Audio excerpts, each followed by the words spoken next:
ನಮಸ್ಕಾರ ಸ್ನೇಹಿತರೆ, job centre YouTube ಚಾನಲ್ಗೆ ಸ್ವಾಗತ. ಸ್ನೇಹಿತರೆ, ಇದೇ ಮೊದಲನೇ ಬಾರಿ ನಮ್ಮ ವಿಡಿಯೋ ನೋಡ್ತಿದ್ರೆ ಪ್ಲೀಸ್ ಸಬ್ಸ್ಕ್ರೈಬ್ ಮಾಡಿ ಮತ್ತು ನಿಮ್ಮ ಸ್ನೇಹಿತರಿಗೂ ಶೇರ್ ಮಾಡಿ.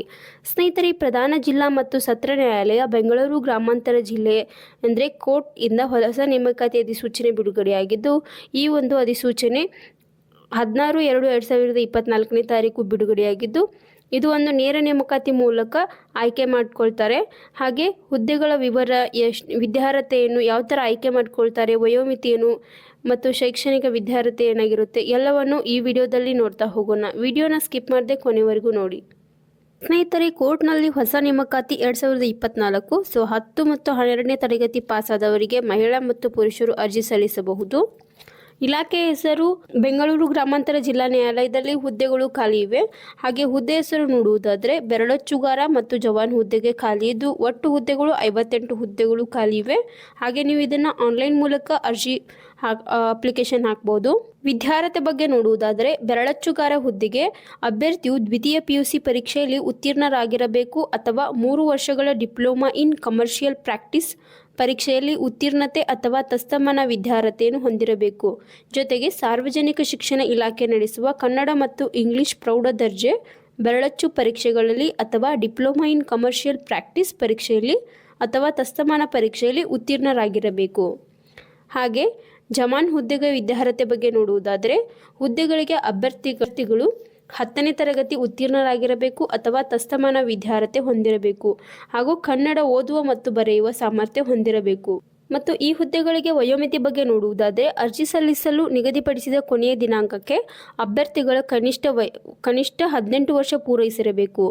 ಸಾಮಾನ್ಯ ಅಭ್ಯರ್ಥಿಗಳಿಗೆ ಗರಿಷ್ಠ 35 ವರ್ಷ, ಪ್ರವರ್ಗ 2A 2B 3A 3B ಅಭ್ಯರ್ಥಿಗಳಿಗೆ ಗರಿಷ್ಠ 38 ವರ್ಷ, ಹಾಗೆ SC ST ಪ್ರವರ್ಗ 1 ಅಭ್ಯರ್ಥಿಗಳಿಗೆ ಗರಿಷ್ಠ 40 ವರ್ಷ ವಯೋಮಿತಿ ಸಡಿಲಿಕೆ ಇರುತ್ತದೆ. ಹಾಗೆ ಬೆರಳಚ್ಚುಗಾರ ಮತ್ತು ಜವಾನ್ ಹುದ್ದೆಗೆ ವೇತನ ಶ್ರೇಣಿ ನೋಡುವುದಾದರೆ ಬೆರಳಚ್ಚುಗಾರ ಹುದ್ದೆಗೆ 21,400ರಿಂದ ಸ್ಟಾರ್ಟ್ ಆಗಿ 42,000ವರೆಗೆ ಇರುತ್ತೆ. ಹಾಗೆ ಜವಾನ್ ಹುದ್ದೆಗೆ 17,000ದಿಂದ 28,950 ರೂಪಾಯಿ ಒಳಗೆ ಇರುತ್ತೆ. ಸ್ನೇಹಿತರೆ, ಜವಾನ್ ಹುದ್ದೆಗೆ ಯಾವ ಥರ ಆಯ್ಕೆ ವಿಧಾನ ಇರುತ್ತೆ ಅಂತ ನೋಡುವುದಾದರೆ ಆಯ್ಕೆಗೆ ಸಂದರ್ಶನ ಈ ಕೆಳಗಿನಂತೆ ನಡೆಯಲಾಗುತ್ತದೆ.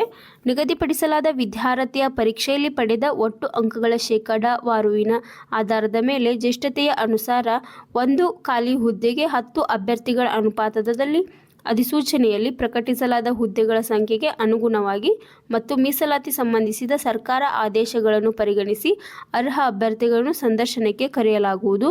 ಸಂದರ್ಶನವು 10 ಅಂಕಗಳನ್ನು ಒಳಗೊಂಡಿರುತ್ತದೆ.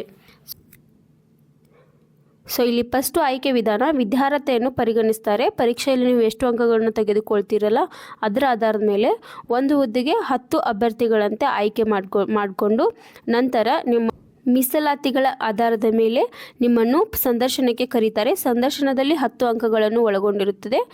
ಆಯ್ಕೆ ಪಟ್ಟಿ ಕೂಡ ಸಂದರ್ಶನದ ಪಡೆದ ಅಂಕಗಳ ಆಧಾರದ ಮೇಲೆ ಜ್ಯೇಷ್ಠತೆಯ ಅನುಸಾರ ಆಯ್ಕೆ ಪಟ್ಟಿ ಸಿದ್ಧಪಡಿಸಲಾಗುತ್ತದೆ. ಜವಾನ್ ಹುದ್ದೆಗೆ ಆಯ್ಕೆ ವಿಧಾನ.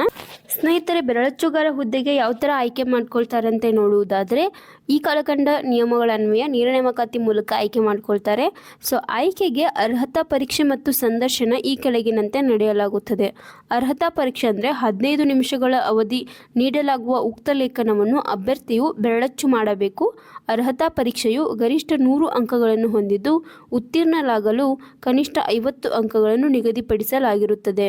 ಮತ್ತು ಸಂದರ್ಶನದ ನಿಗದಿಪಡಿಸಲಾದ ವಿದ್ಯಾರ್ಹತೆಯು ಪರೀಕ್ಷೆಗಳಲ್ಲಿ ಪಡೆದ ಅಂಕಗಳ ಶೇಕಡಾವಾರು ಮತ್ತು ಅರ್ಹತಾ ಪರೀಕ್ಷೆಯಲ್ಲಿ ಪಡೆದ ಅಂಕಗಳ ಶೇಕಡಾವಾರುವಿನ ಮೊತ್ತದ ಆಧಾರದ ಮೇಲೆ ಜ್ಯೇಷ್ಠತೆಯ ಅನುಸಾರ ಒಂದು ಖಾಲಿ ಹುದ್ದೆಗೆ 5 ಅಭ್ಯರ್ಥಿಗಳ ಅನುಪಾತದಲ್ಲಿ ಅಧಿಸೂಚನೆಯಲ್ಲಿ ಪ್ರಕಟಿಸಲಾದ ಹುದ್ದೆಗಳ ಸಂಖ್ಯೆಗೆ ಅನುಗುಣವಾಗಿ ಮತ್ತು ಮೀಸಲಾತಿಗೆ ಸಂಬಂಧಿಸಿದ ಸರ್ಕಾರ ಆದೇಶಗಳನ್ನು ಪರಿಗಣಿಸಿ ಅರ್ಹ ಅಭ್ಯರ್ಥಿಗಳನ್ನು ಸಂದರ್ಶನಕ್ಕೆ ಕರೆಯಲಾಗುವುದು. ಸಂದರ್ಶನವು ಬೆರಳಚ್ಚುಗಾರ ಹುದ್ದೆಗೆ ಸಂದರ್ಶನವು 5 ಅಂಕಗಳನ್ನು ಒಳಗೊಂಡಿರುತ್ತೆ. ಇಲ್ಲಿ ಆಯ್ಕೆ ವಿಧಾನ ಫಸ್ಟ್ ಯಾವ ಥರ ಅಂದರೆ 15 ನಿಮಿಷಗಳ ಅವಧಿ ಉಕ್ತ ಲೇಖನ ಮಾಡಿಸ್ಬಿಟ್ಟು ಅದರಲ್ಲಿ ನೀವು ಅಂದರೆ ಅದಕ್ಕೆ 100 ಅಂಕಗಳಿರುತ್ತೆ. 100 ಅಂಕಗಳಲ್ಲಿ ನೀವು ಕನಿಷ್ಠ 50 ಅಂಕಗಳನ್ನು ತೊಗೊಂಡು ಪಾಸ್ ಆಗಬೇಕು. ಅದಾದ ನಂತರ ವಿದ್ಯಾರ್ಹತೆ ಪರೀಕ್ಷೆಯ ಪಡೆದ ಅಂಕಗಳು ಮತ್ತು ಅರ್ಹತಾ ಪರೀಕ್ಷೆಯಲ್ಲಿ ಪಡೆದ ಅಂಕಗಳ ಆಧಾರದ ಮೇಲೆ ನಿಮ್ಮನ್ನು ಇಂಟರ್ವ್ಯೂ ಕರೆದ್ಬಿಟ್ಟು ಅಲ್ಲಿ 5 ಅಭ್ಯರ್ಥಿಗಳನ್ನು ಒಂದು ಹುದ್ದೆಗಂತ ಕರೆದ್ಬಿಟ್ಟು ಅಲ್ಲಿ ಮೀಸಲಾತಿಗೆ ಅನುಗುಣವಾಗಿ 5 ಅಂಕಗಳಿಗೆ ನಿಮ್ಮನ್ನು ಸಂದರ್ಶನಕ್ಕೆ ತೆಗೆದುಕೊಳ್ತಾರೆ. ಹಾಗೆ ಆಯ್ಕೆ ಪಟ್ಟಿ ನಿಗದಿಪಡಿಸಿದ ವಿದ್ಯಾರ್ಥಿಯ ಪರೀಕ್ಷೆಗಳಲ್ಲಿ ಪಡೆದ ಒಟ್ಟು ಅಂಕಗಳ ಶೇಕಡಾವಾರು, ಅರ್ಹತಾ ಪರೀಕ್ಷೆಯಲ್ಲಿ ಪಡೆದ ಅಂಕಗಳ ಶೇಕಡಾವಾರು ಮತ್ತು ಸಂದರ್ಶನದಲ್ಲಿ ಪಡೆದ ಅಂಕ ಇವುಗಳ ಮೊತ್ತದ ಆಧಾರದ ಮೇಲೆ ಜ್ಯೇಷ್ಠತೆಯ ಅನುಸಾರ ಆಯ್ಕೆ ಪಟ್ಟಿ ಸಿದ್ಧಪಡಿಸಲಾಗುವುದು. ಅರ್ಜಿ ಶುಲ್ಕದ ಬಗ್ಗೆ ನೋಡುವುದಾದರೆ ಸಾಮಾನ್ಯ ವರ್ಗದ ಅಭ್ಯರ್ಥಿಗಳಿಗೆ 200 ರೂಪಾಯಿ ಅರ್ಜಿ ಶುಲ್ಕ ಇರುತ್ತೆ. ಹಾಗೆ ಪ್ರವರ್ಗ 2A, 2B, 3A, 3B ಅಭ್ಯರ್ಥಿಗಳಿಗೆ 100 ರೂಪಾಯಿ ಅರ್ಜಿ ಶುಲ್ಕ ಇರುತ್ತೆ. SC, ST ಪ್ರವರ್ಗ 1 ಅಂಗವಿಕಲ ಅಭ್ಯರ್ಥಿಗಳಿಗೆ ಯಾವುದೇ ತರಹದ ಶುಲ್ಕ ಇರುವುದಿಲ್ಲ. ಅಭ್ಯರ್ಥಿಗಳು ಆನ್ಲೈನ್ನಲ್ಲಿ debit card, credit card, net banking, UPI ಮೂಲಕ ಪಾವತಿಸಬಹುದು. ಸೊ ಇದನ್ನು ಆನ್ಲೈನ್ ಮೂಲಕ ಅರ್ಜಿ ಸಲ್ಲಿಸಬೇಕು.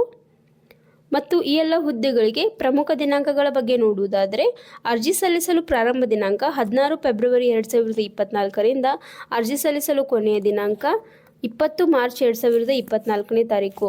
ಸ್ನೇಹಿತರೆ, ಇದರ ನೋಟಿಫಿಕೇಶನ್ ಲಿಂಕ್ ಮತ್ತು ಅಪ್ಲೈ ಲಿಂಕನ್ನು ನಮ್ಮ ಜಾಬ್ ಸೆಂಟರ್ ಯೂಟ್ಯೂಬ್ ಚಾನಲ್ ಡಿಸ್ಕ್ರಿಪ್ಷನ್ನಲ್ಲಿ ಹಾಕಿರುತ್ತೇವೆ.